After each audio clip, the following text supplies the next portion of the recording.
All right, let's talk about the craziness that was the eagle situation, because oh my goodness, it was a lot.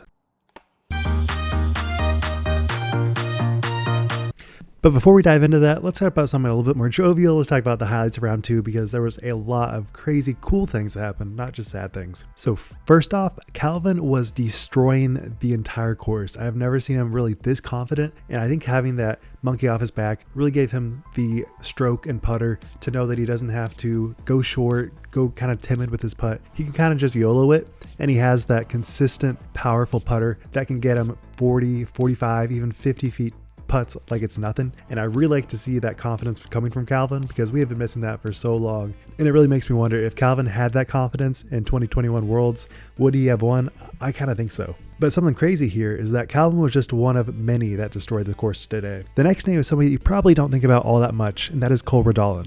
He has been crushing it actually, and he did not do so well first round, but he totally dominated the course. Got a 12 under, making him a lead card, tied for third, pure confidence, and I love that he is a student of disc golf. And definitely one of the most bizarre rounds was Simon. It looked like he had the best worst round, if you know what I mean. He had so many par saves. He went out of bounds 4 times, but that doesn't stop Simon.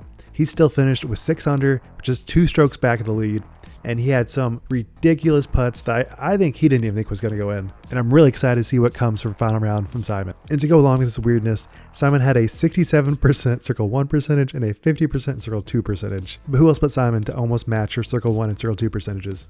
And then you have Paul going pretty consistent, nothing really too crazy, up until the most insane bogey save, I would say, the entire season so far. He was way out of position, out of bounds, in a spot that I didn't even really know was out of bounds. And he throws the most juiced upshot over the trees, doesn't even get in the fairway. He gets inside Circle 1 from I think about like 300 feet. So having the trust and confidence in your disc to get that close to the basket is absurd. I don't even know how he can look at that line and make the conclusion that that was the shot to do. But he did it, and he executed it perfectly. And then as far as FPO, there really wasn't too much movement. It's definitely still a 2-horse race between Kristin and Paige. But the standout story was clearly Missy Gannon. She did have 4 OB throws, but she had 5 circles 2 makes, and one was 66 feet that didn't even look like it was going to be close, and then bangs it dead center. All right, but let's talk about Eagle now. So his actual round was pretty good. He got 9 under. He's currently in first place with an eagle on 16. But certainly what nobody was expecting was on hole 4, and the gatekeeper filmer, Dave, was trying to film the coverage, and he actually was not even really aware that a disc was coming down, and it hits him right square on the head. And apparently from people that were there was a loud clunking noise. It was very audible, and everyone knew that something had happened. And just from the video footage, you can tell that it was square on his head. His hat falls off, and it looks incredibly painful. So obviously Eagle thinks the absolute worst. He is like, oh my goodness, did I get this guy a concussion? Did I actually kill this guy? Like, he was in total freak out mode, obviously, because something like this is pretty dangerous for the fastest thrower in disc golf. And especially for a grenade shot where the disc is going totally perpendicular to the ground. It is just hitting you dead center on the hardest part of the disc. So paramedics did come. They did do a concussion test, I believe. It looks like he just had a wound that was bleeding a lot, but no actual serious consequences from it. And as far as I know, he was negative for a concussion. And he actually even messaged Eagle saying like, I'm good, don't worry about me, it's all good. And Eagle was totally shocked, called his dad and was like, man, like, what the heck do I do? This is insane. I don't know what to do. And then in pretty honorable fashion, he basically devoted the rest of the round just to Dave and absolutely clutches up going 10 under after hole 4. So there's definitely a lot of takeaways from this. I would say first off, it is very different for a gatekeeper filmer to be hit versus a DGN filmer. And the reason I say that is because if you're DGN, you're kind of required to be recording for live coverage. There's no way around it. If you're gatekeeper, I think you have a lot more flexibility. You can film certain angles that don't have to be super, super precise. But you also have to be aware that these pros are extremely accurate to get anywhere on their target line, anywhere inside circle 1. So I think it is very very, very necessary to steer clear if at all possible. And guess what? It is possible. We don't actually need the absolute closest view of these pros. I have seen a lot of coverage of DGN where the post-produce guys are getting right up in players' faces, and that's just not cool. That's not what anybody really wants. Like, the pros understand it, but they also probably want a little bit of space. And guess what? These cameras are pretty nice. You can zoom in a little bit, not lose a whole lot of clarity, and be good. I think it's very notable that I think this is like the third instance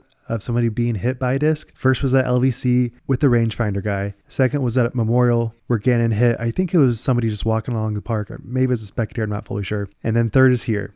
So there was clearly writing on the wall that something like this was bound to occur, and players are getting so good. And I'm not actually positive, but I think the film crew is actually getting closer and closer to the players. So this is also just another reason why it's going to happen more and more. I think the writing was very much on the wall. This is an issue that is so preventable. And I also think this is not a statistical anomaly. This is not a random happenstance. This is something that very much is likely to occur again. And I think we have to address it. This is not just a casual thing. There is so much velocity in these players releasing the disc that it can seriously harm you. And the reason I say that is, obviously I've heard this before, but also on the Reddit post that linked this person getting hit, a person spoke about their experience and how they took a driver to the head, ended up with a concussion and 5 staples. And to go along with that, he has a dent in his head from that disc hitting his head. So sure, it may just be a little bit of blood now. Kind of like when Ricky hit that spotter, there was just a little bit of blood. But also we don't know the long-term effects.